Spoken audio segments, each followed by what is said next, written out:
Yo, welcome to the True Blue Podcast. I am your host, Zachary Sucardi. It is Sunday, September 3rd. And yeah, I'm so happy to be here. Feeling good today. Got a lot of positive energy. I had my fantasy football drafts, and if you know me personally, you know that's a big deal to me. I've been playing the game of fantasy football for like 10, 11 years. I've won thousands of dollars. And over the years and stuff, and many championships, and it's fun as fuck. I mean, winning, yeah, that's fun and all, but what's so fun is just you get all your friends together, and you play this game, and just a brief run through the game. You pick players that play in the NFL, all from all random teams, and then you play them against other people's teams in the league who also pick players. And then at the end of the year, if you have the most wins, then you win, money. More importantly, you become a champion. And, the money's great. It's incentive, but it's great to be a champion. You got this champion energy that you just bring in, for the rest of the year. It's great. So today were my home league drafts. I had 2 last week. And then I had 2 today. I have 1 tomorrow. And I had a couple of the homies come over. It was great. Got some pizza. And yeah, I played some music. And then just drafted. The drafts usually last like an hour and a half. And it's great. You have fun. You talk a little trash. Nothing too crazy. None of these guys are like crazy and, on that level. And then you play music. And then you just have some jokes. You talk about life. All that shit. It's great. It's a great way to connect with people. And in some of my leagues, I'm in, as I mentioned, a couple. I have friends from back east in it, so it's a cool way to stay connected with them. And it's really fun. Anyone can play. Literally, you don't have to know shit about it. Like, you just download this app, and if you want, the app will pretty much tell you like who to pick. But when you know stuff about it, it makes it so fucking fun. Football is the best sport. I mean, there's only 16 or 17 games. Every other sport in America has like 80 fucking games. Basketball, hockey, fucking baseball is like 160. That's why baseball is wiggity. But yeah, it was so fucking fun. And a lot of positive energy. Really just great connection with all these homies. It's nice to host. I had them come over. It was just nice to be able to, just have that experience. I've had a lot of changes in the last year. This year, I feel way more focused. So I was just, riding that wave. So yeah, I'll keep you posted on how I do. It's sort of a marathon. It goes into the regular season. So by week 17, so we're talking like December. That's when I can tell you if I won or won any money or whatever. So, but yeah, great fun. Shout out to all those guys. And then, tonight I went to the grocery store and did some grocery store shopping. And I already had turkey burgers, and I bought them still. I fucking do that all the time. I'm like, I'll buy these and I'll make them. And then I buy them and I bring them home. And I already had like 5 or 6 from the previous turkey burger purchase. But it's all good. One thing I love about supermarkets is the supermarket flowers. You just get some free smells, and it's so beautiful. Like, mostly when you go to the supermarkets, the first thing you see. And you just go up to them and smell them and shit. And it's just so nice. So fresh. You don't have to buy them. You can get some free smells. But yeah, it's something that, like, if I think of, like, actually, I gave someone a gratitude list this week. They asked me for a gratitude list. And that was one of the things I mentioned. I said, supermarket flowers. They're the best. You get to just smell them, and they're so pretty, and they have this, like, of course they're flowers, so they have this natural, like, aroma. It makes me think about being a kid living in New Jersey. My grandmother, who we lived with, had this garden and all these beautiful flowers, so it's a bit nostalgic. And it's just nice. It's nice, literally, like they say, to stop and, like, smell the roses or whatever. It's nice to, despite all the crazy shit happening in life, all the ups, the downs, the emotions, the this, the that, to take a minute and smell the fucking flowers, the grocery store, supermarket flowers. So that's a little tip for you next time you go grocery shopping. Have a sniff on me. So recently I went to see, let me give you a quick rundown. So we're going to get into the self-care tip.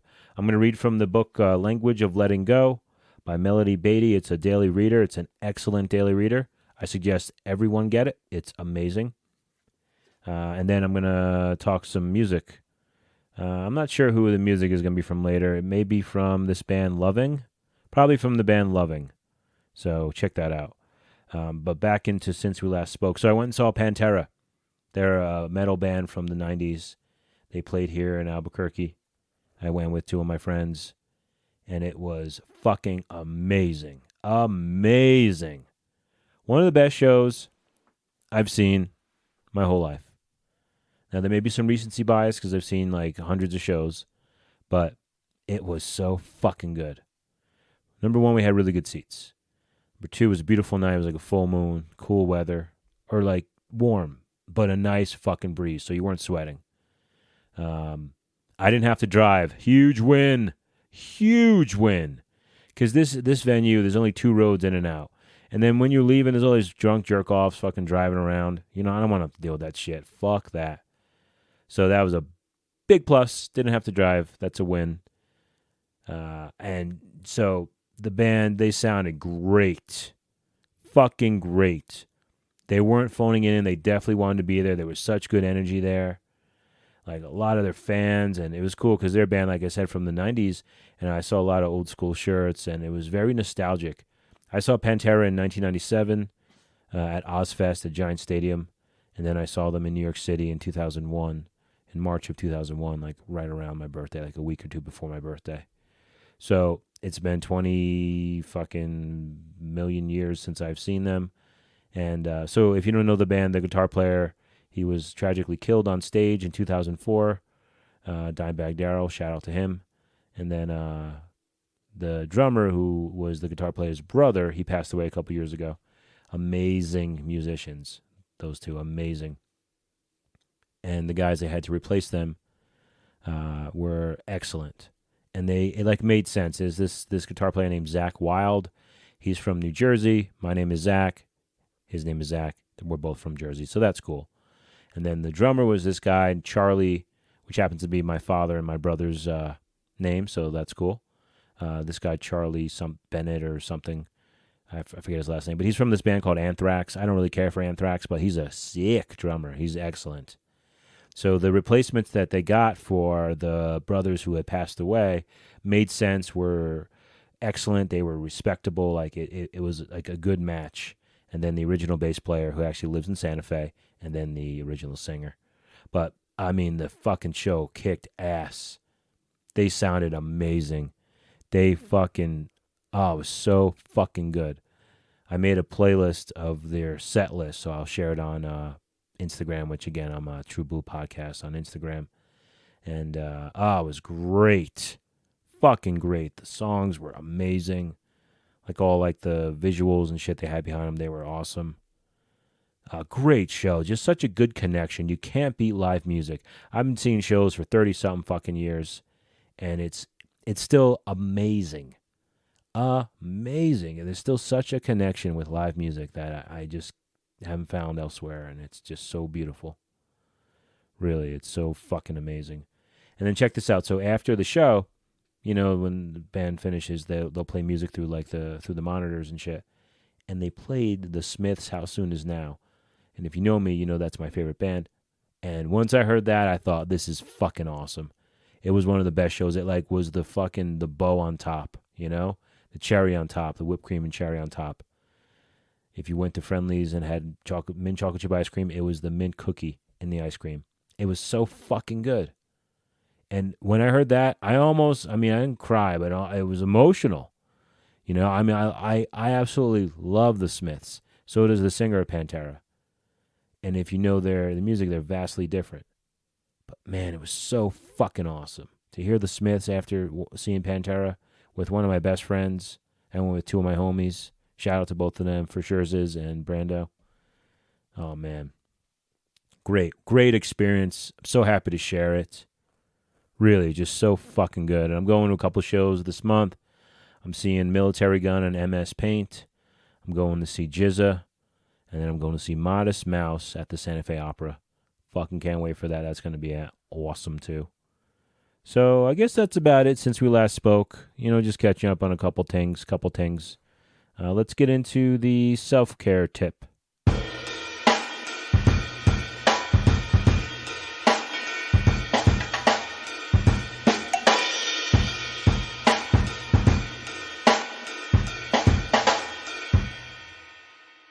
All right, so this is a reading from The Language of Letting Go, and it's about self-care, so I'm going to read it. It's from August 23rd. So no one wants to hear someone fucking read, right, on a podcast. It's kind of whack. So I'm going to try my best to make it sound like I'm not reading, or I'm going to make some comments in between. It's just a couple paragraphs. So the way that this reading works is they have an excerpt from this book, and then it has some thoughts and ideas behind it. And then at the end, it has a little prayer, maybe, little meditation on it. All right, so here's the excerpt from the book. It says, "When will we become lovable? When will we feel safe? When will we get all the protection, nurturing, and love we so richly deserve? We will get it when we begin giving it to ourselves. Beyond Codependency." That's the book. Pretty heavy, right? When will we become lovable? Feel safe, get protection, nurturing, and love, and the love we so richly, that's a good word, deserve. The concept of loving yourself can sound kind of weird. Can sound like you can just blow it off and go, oh, whatever. But on the real, to be lovable, feel safe, protection, no one can really give that to you if you're not feeling that way for yourself. And again, I know that sounds like, yeah, sure, but it's true. I've had relationships to definitely prove this in my life. So I am a living example of this. Loving yourself is quite a task, quite a challenge, but so rewarding. And when you start to love yourself, figure out how to love yourself, it definitely breeds this energy that people will feed off of. I've seen it happen in my life. Changing some things over the last year, really focusing on myself. You attract different kind of people who have a certain energy. And yeah, I think this is great. Lovable, feeling safe, protected, nurtured. The love we so richly deserve. Okay, so here's the rest of it. The idea of giving ourselves what we want and need can be confusing, especially if we have spent many years not knowing that it's okay to take care of ourselves. Taking our energy and focus off others and their responsibilities and placing the energy onto ourselves and our responsibilities is a recovery behavior that can be acquired. We learn it by daily practice. Very true. To look for it in other people, they're just going to disappoint, or it's not going to fulfill. You're going to feel a little bit empty. And there are tons of people out there who they always have to be in a relationship. They always have to have somebody, and it's a false sense of security. It really is. If you're not working these foundations, just think about it. You're sort of laying bricks, right? You're sort of trying to build yourself up a certain way. And if you're going to go to someone else for your foundation, it's not really going to stay upright. We begin by relaxing, by breathing deeply and letting go of our fears enough to feel as peaceful as we can. Then we ask ourselves, what do I need to do to take care of myself today or for this moment? See, this I love because you can, I got this whole self-care journey, or, I got to fucking make all these changes and, a calendar and all, plan stuff out. Fuck that. Take it day by day. What do you need right now? Right now, I needed some water, which I have here. I need to be doing this podcast. I took a shower before, really breaking it down, trying to attain peace, breathing deeply. After I do this, I'm going to go meditate in my backyard. So, it's just these little things that you can do right now. You don't have to overwhelm yourself. It continues on. What do I need and What do I need and want to do? What would demonstrate love and self-responsibility? Am I caught up in the belief that others are responsible for making me happy? Responsible for me? Then the first thing I need to do is correct my belief system. I am responsible for myself. Like I just said a minute ago, I mean, if you're not taking accountability for your own peace, your own, self-respect, your own love, your own happiness, then it's a scary world. And I've done it before. I used to put all my all of this stuff on someone else. That's the whole codependency thing. I put it on someone else, and every relationship that I've had where I've had those behaviors, it eventually crashed and burned. I mean, on the reallys, because the foundation just wasn't there. It continues on. Do I feel anxious and concerned about a responsibility I've been neglecting? Then perhaps I need to let go of my fears and tend to that responsibility. Yeah, again, I mean, this is not easy. This shit isn't easy. It's easy to say, okay, I'm going to put all of my foundation and everything into another person or into a job or into a hobby or into a certain task. It's easy sort of to pass it along. It is. You have no responsibility. You can be codependent and just count on that. But then, it's all fleeting. And then to not be comfortable alone, that's a scary place. So yeah, it can cause some anxiety. It's a lot of responsibility. But I mean, on the reallys, it's so fucking important. This self-love, this self-care shit, it's the real deal. I mean, it's coming up in the last 20 years of people really having this awareness behind it. And it ain't just a fad. I'm telling you, there's really something behind all this. Do I feel overwhelmed, out of control? Maybe I need to journey back to the first of the 12 steps. Have I been working too hard? Maybe what I need to do is take some time off and do something fun. Amen. This life is meant to be lived, to enjoy yourself, to have connection. The opposite of addiction is connection. If you're addicted to a person, to a behavior, a drug, whatever, the opposite of that is a connection. Do something fun. Like I told you about my fucking fantasy football drafts. I do that for fun. Yeah, there's competition. Yeah, there's money. And like I said, I have the whole, it's nice to win, be champion. But it's fucking fun. It is fucking fun. Have I been neglecting my work or daily tasks? Then maybe, let me start over. Have I been neglecting my work or daily tasks? Then maybe what I need to do is get back to my routine. Yeah, your boy, I tell you what, I'm a routine motherfucker. On the reallys. I go to the gym. I've been meditating. I go to church. You know what I'm saying? I spend time with people who love me, high value people, you know what I'm saying? It's a part of the self-care routine. I make phone calls, you know what I'm saying? I go out. It's important. There is no recipe, no formula, no guidebook for self-care. We have a guide, and that guide is within us. We need to ask the question, what do I need to do to take loving, responsible care of myself? The guide is within us. I call that guide God, Jesus, but you can call it whatever the fuck you want. No one's telling you otherwise. Something greater. Something greater. Then we need to listen to the answer. Well, let me. So what do I need to do to take loving, responsible care of myself? Well, let me start over. It says, we need to ask the question, what do I need to do to take loving, responsible care of myself? So I'll pray, right? I'll pray about that. I'll pray about that, and then I'll fucking meditate. I'll listen for my answer. Then we need to listen to the answer. There you go. Self-care is not that difficult. The most challenging part is trusting the answer and having the courage to follow through once we hear it. That courage is huge. I mean, really, it takes a lot of fucking guts to love yourself, to invest in yourself, to lay the bricks within yourself.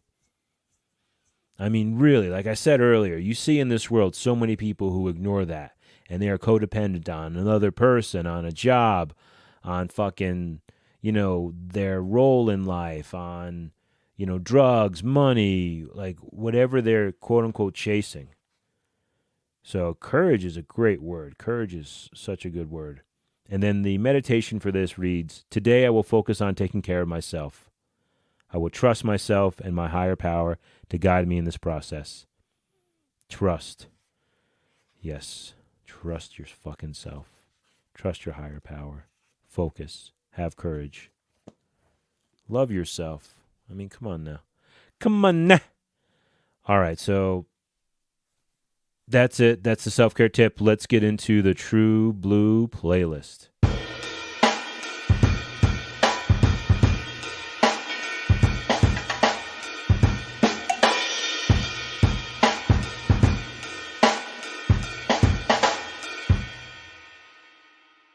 All right, this song is by an artist group called Loving. The song is called Forgot Anyway off of their self-titled album, Loving. Came out in 2016. Very hypnotic song. The song's maybe like 2 minutes tops, maybe like a minute, 50 seconds. Beautiful song. It was one of those songs that came on when I was listening to, I forget what the fuck I was listening to, and then it went like on Spotify. It just goes to like playing like artists. Anyway, very hypnotic, very electronic lo-fi feel, very like melancholy kind of lyrics or like sound to the vocal, but very pretty, very much of an indie kind of sound. Catchy, emotional, a good listen, very easy song to listen to. And then you can hear like the melodies, you can hear there's definitely like a presence in this song that you can feel, where you just think, okay, this is easy to like. Lyrics are good, as I mentioned. Such like a pretty song. It's a pretty song, again, under 2 minutes, so easy to digest. And I love the name. The artist group is called Loving. Pretty cool. Like, you think with some words, with one name, like bands or artists, you think surely that's already been taken. But no, Loving. There you have it. So I'm going to add this to the True Blue playlist. You can find me on Spotify at True Blue Podcast. All you got to do is go into Spotify, type up True Blue Podcast, and you'll find my True Blue playlist, where I have over like 70-something songs. Every song I talk about, I add to that playlist. I even have it on my Instagram. If you go to True Blue Podcast on Instagram, you'll find a link in my bio to it. So very happy to share that. So, this is session 89. I am Zachary Sicardi. You can find me again on Instagram at True Blue Podcast. You can find me on Spotify at True Blue Podcast. Hope everyone has a great Labor Day weekend. Take care of yourselves. Love yourselves. Be good to yourself. Have the courage to care. God bless everyone. Have a good week.